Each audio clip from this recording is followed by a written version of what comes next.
Hi, I'm Nora Pellizzari. I'm the Communications Director at NCAC. Welcome to our VIP reception. I'm joined by some wonderful panelists and honorees and my co-host, John Anderson, the Board President of NCAC. John, over to you. Thank you. Welcome to NCAC's annual celebration of free speech.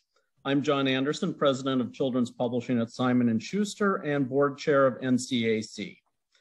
I will be your co-host for tonight's reception along with Nora Pellizzari, Director of Communications at NCAC. I'm not going to give detailed bios of our panelists because they're far too accomplished and we'd be here all night, but you can read them in the virtual program. We're joined by author Judy Blume, comedian Alonzo Bodden, writer and director Larry Charles, author and actor Chris Colfer, director of the Houston Public Library, Dr. Rhea Brown Lawson, and Director of Africa Access at Howard University, Brenda Randolph. I'd like to hand it off now to Nora for our first question to the panelists. Nora? Thanks, John. A quick reminder to the audience that we really want to ask your questions. So if you can please put them in the chat and we will feed them into our esteemed honorees and panelists. Censorship, which is what we're all here to talk about tonight, is sneaky. It can be really hard to recognize in the moment and to connect a personal experience that you're having with a sort of big concept like free expression or censorship. So I'd really like to know when the first time someone other than your parents tried to shut you up because they disagreed with you. And I thought maybe we could start with you, Larry. Oh, I'm happy to answer that. I will give you the non-parent answer, but I think it's important to mention that the first time your parents say to you, don't say that, that's not nice, you've been censored. And that's even before you know what it all means.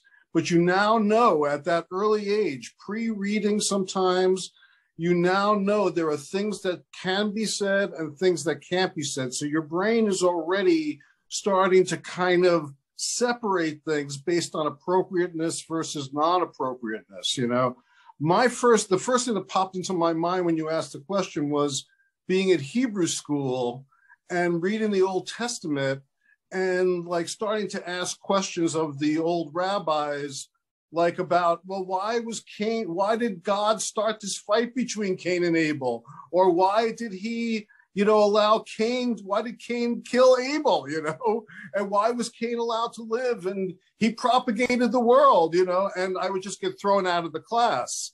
And so I think that was the first time I realized the power of words and the power of ideas and how people will defend their ideas, and no matter how outdated they may be, until death, So that was the first time I remember really being impacted by censorship. That's fantastic. Does anybody want to follow that with their experience? Chris, you look like you want to tell us. I always want to say something. No, it's actually hilarious because the first time I remember being censored was Sunday school. So we have that in common. I also love to ask questions, and I wanted to get behind the angels and God's motives, and I was kicked out of Sunday school and told to stand outside many, many times. Chris, if I may, I think that's an important point also, because I also was taking it very seriously. Mm-hmm. And that's why I was even thinking about these questions, because I was like, wow, maybe I could be a rabbi or something like that. And you're thinking about all the religion, getting deep into it. Mm-hmm. Both of us were kind of thinking deeply about it and prepared perhaps to take the leap. And then reality sets in, Mm-hmm. We got lucky maybe also. Yes. Definitely. Judy, I feel like you might have an experience. Like I want to what? Like I want to tell you? Oh, either Judy. Would either Judy like to tell us about their first experience of feeling wants to tell you. Judy Gold. I had a feeling. I do? Do I? Yes. I have been, just like Larry was saying, I had no edit button which is why I'm a comedian. I had no edit button, and I was constantly being told, to go to my room. You're not supposed to say that. But I do have one story of I did a gig doing stand-up, and it was for a corporation, which, okay, it was in a comedy club. And they had given me a list of things I wasn't allowed to say on stage or do on stage. And I brought the list on stage, and that was my entire act, was reading that list and doing everything. And I would, one was do not talk to anyone in the audience during, and I was like, hey, what's your name? Oh my God, I'm so sorry. And when someone tries to censor me, it makes me want to rebel even more. Right. My story is back to Sunday school. And once you start taking science classes and in school, and you go back to Sunday school, the stories don't match about how the world got started. And so I wanted to know which was right. Did God create, did Adam and Eve just populate? Did God just created the earth? Or was the scientific explanation the one?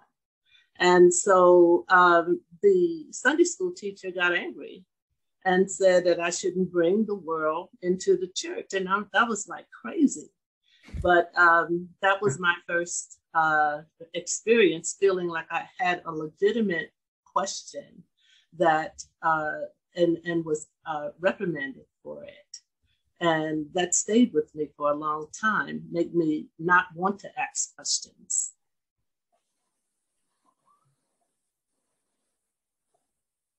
I'm the only one. I'm left, right? Yep, you're left, Judy. Well, it's really interesting listening to this, because what I'm hearing is that everybody felt censored because of the questions they were asking, which is really interesting because it's kind of the same thing today. I mean, when parents are trying to pull books away from kids, it's because they don't want to deal with their kids' questions. But I was going to tell you a story about my first, I don't know. So when Are You There, God, It's Me, Margaret was published, this is now 50 years ago, I was very excited, and I had two little kids in elementary school, and I gave the library at the elementary school 3 copies of the book. And, but the books never made it to the shelf. And when I asked, what happened to the books? I was told it was the principal, male principal, who said, no, we are not going to have these books on our shelf because this kid is talking about getting her period, and we can't have anything like that in our elementary school. And that no matter how many kids already had their period, it didn't make any difference. And so that was the first time that it hit me directly, that what I had written could be seen as dangerous or, it's so subversive that it couldn't be on the shelf of my children's elementary school. So that was my first. Nora, should we go to one of the audience questions? I am not sure who these are for, though. Maybe everyone. Okay, so I'll throw it out to the group. Ann Tedrick asks, how do we counter the my way or the highway cult of misinformation, which of course is really censorship?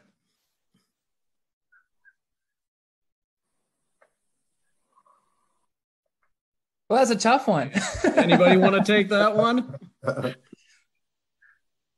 I think it's social media, I feel like is such a huge aspect of that. And I think they've been good about verifying accounts and verifying individuals that use their platforms.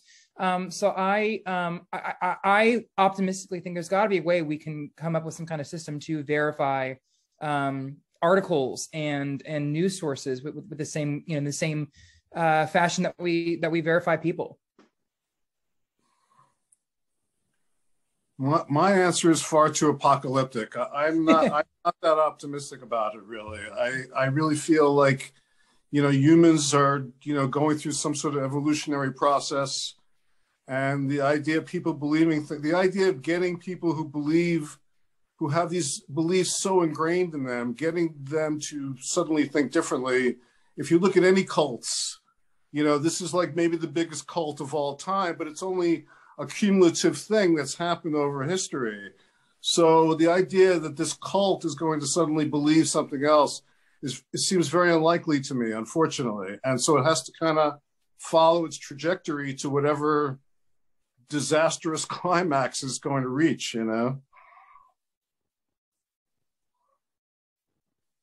I wonder, Dr. Lawson, if you see the public library playing a role in this sort of battle. What my first thought was when I heard the question is that we have to keep telling our own truths, and not be swayed by those other misinformed individuals that are putting their opinions out there that counter yours. As long as your truth is being told, I think that's the important thing. In terms of the public library, it's having the information available and free to access, and making sure that we do not censor the information, but make it readily available for everyone. Okay, our next question comes from Michael Peach, the head of Hachette. And it is, oh, the question changed just in front of my eyes here. Let's see. With the rise of state laws limiting children's access to books in schools, are there actions you are taking? Is that a question actually for NCAC? Well, yes, I think is the answer. We are working with our partner organizations. We're working directly with the schools and libraries affected. We're working with teachers. But, what we're seeing this school year is really scary. It's really scary. And it feels different than what we've seen in recent years. It feels like an escalation, a significant escalation. In the last few weeks, we've seen repeated targeted attacks on books, particularly in school libraries, not necessarily even curricula or books in the classroom, but books in school libraries. I guess this is a question for Dr. Lawson again. Sorry to put you on the spot, but do you have advice for school librarians who are facing these controversies? Well, all of these situations are local, and it depends on the environment that you're in, the way in which you can actually deal with it. Short of people feel so strongly about having books available that they're willing to lose their job. Communities rally around the librarian or the school and insist that the books stay. Or, it's the fight that I think Judy Bloom knows about, this fight all the time. So it depends on the location. For instance, I was very fortunate when we did Drag Queen Story Hour here at the Houston Public Library to have the support of the mayor, the city council, and we stood our ground in terms of freedom of speech and freedom of expression. In another jurisdiction, that might not be the case.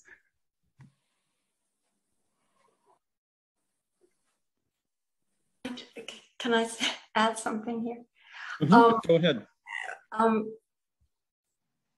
I'm thinking back to a time when I said to Joan Burton, who was then our executive director at NCAC, I can't do this anymore. I'm burned out. I don't want to go out there and talk about censorship anymore. And Joan said to me, and I think this is for all of us, she said, Judy, you just have to keep doing it. You have to keep saying the same thing over and over, even if you think everybody has heard it already, because it's not true that everybody has heard it.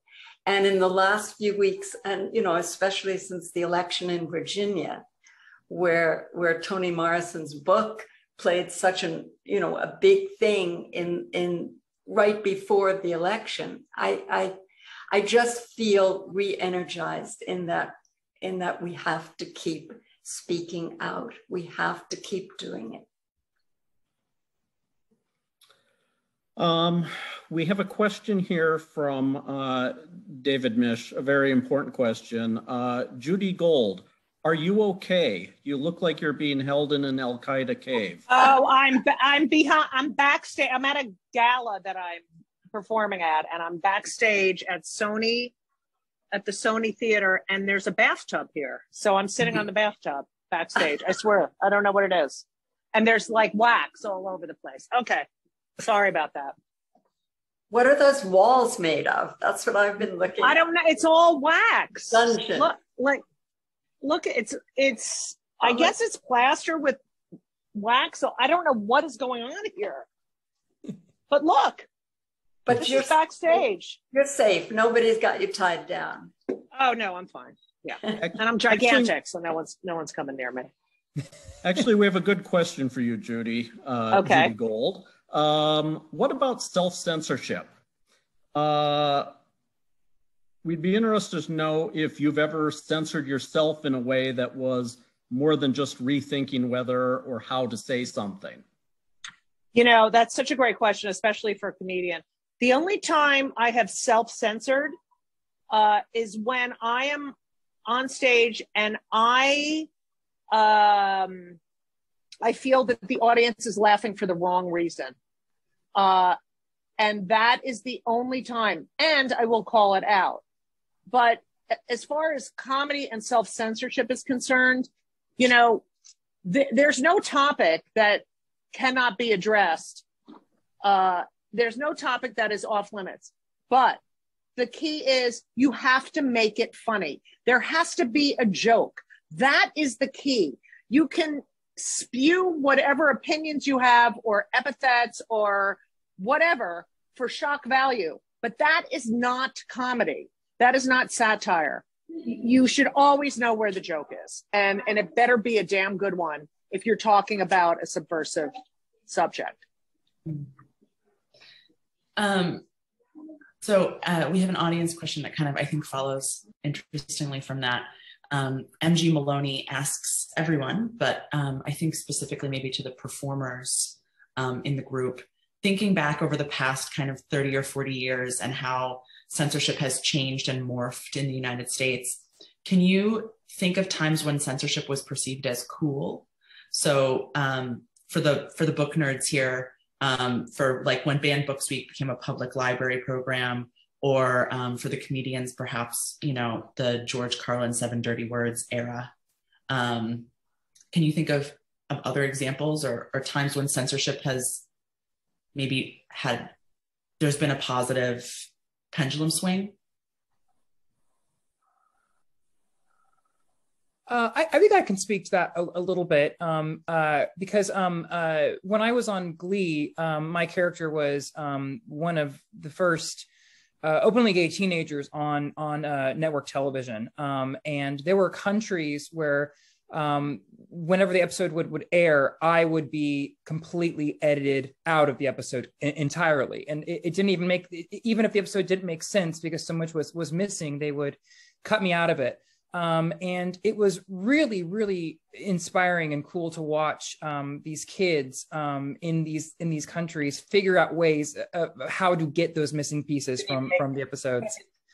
And how they would share things online and they would record things on their phones and text each other. So and I think by banning certain characters from TV show, it almost makes it intriguing for those audiences to get a hold. So that's where it becomes cool. They almost these territories almost shoot themselves in the foot by trying to keep things out of keeping things away from their audience members, because they especially in this era of the internet, they're gonna find it. And they're gonna have access to it. So that was one positive thing that I saw and experienced. Yeah, that's human nature at work also, because you can keep banning things and forbidding things, but people are curious and they're going to want to find out, and they figure out a way to do that. So that's why these efforts to ban books and everything, always burn records, whatever it is, wind up doomed, because people need that freedom. That's part of being a human being, I think. Of course, and it also it gives it more power. It's like, wait, what's going on here? No, I got to see what it is that's inappropriate. And I think, Larry, you've had to deal with networks that you're creating and storylines that executives who are only thinking about capitalism are saying, no, I can't do that storyline because it's going to piss this one off or cause us to make less money. There's censorship, always when it comes to network television as performers, as writers. If you're doing this, that's why you have to fight the self-censorship, because you're going to hear about the parameters. And if you are doing that to yourself before you even have a chance to fight against those boundaries, then you're going to accept the limitations, and it's going to cut down on your self-expression. Self-censorship cuts down on the self-expression, Right. And then you give power to an executive or a dean of a college to say, well, I'm in charge of this now. I'm going to make the decision. And that's exactly who you don't want to make the decision. They have an agenda, which is much different than yours. Right. Actually, I see Brenda's joined us, and we do have a question here for Brenda. Brenda, your activism started with humanitarian work, and your work with Africa Access is all about broadening the access to narratives about Africa. How do you see the connection between information access and human rights? Interesting question. The connection between human rights and access to information. I think it's a right for people to, at least in my experience, what we call this is like censoring reality. We are trying to provide information about what is real in Africa and what is not stereotypical. And that's the basic information that we want to get out there. And I think that's a human right for people's stories to be heard and not censored, and as we have experienced with publishers, not allowing these stories to be told. I hope that answers the question. Mm-hmm. Let's see, do we have time for one more? Question for Larry. In the dangerous world of comedy, you meet with folks who live in countries where there are real, legal, life-threatening consequences for speaking against those in power. What do you hope an American audience takes from those stories? Well, I think we have become very self-satisfied, very indulgent, very lazy about rights. We throw around words like freedom, but we really don't have any idea what they mean. And, like the freedom to not wear a mask is kind of like almost silly in a way. And when you think about all the fighting and all the death and all the violence that gave us these freedoms, we really take a lot of it for granted. And I think one of the things that I learned on that trip, and that I hope comes through on that show, is that people around the world are actually fighting for the things that we already have and are willing to die for the things that we already have. And they consider it precious, in many ways more precious than we do. And so I hope that message gets across in some way. Nora, do you have any other questions you want to pose? I think we're is it time for my closing? I think we're about out of time, and we'll need to move over to the main event. Okay, so so thank you to all of our honorees. We're proud to pay tribute to you and your work, and to spotlight all that you have done in the defense of free speech. For our audience, your screen is going to refresh shortly, and you'll see 2 red notification bars. If you are seated at a table, please click the notification that says, "Click here to take a seat at your table." Then scroll down to find your table number and join your table with the buttons to the right of the video screen. If you are not seated at a table, please click the notification that says, "Click here to watch the benefit." Thank you all again, and enjoy the show. Thank you. Thank you very much. Thank you. Thank you. It's a really big honor to be with you guys today. Thank you. Thank you all for being here.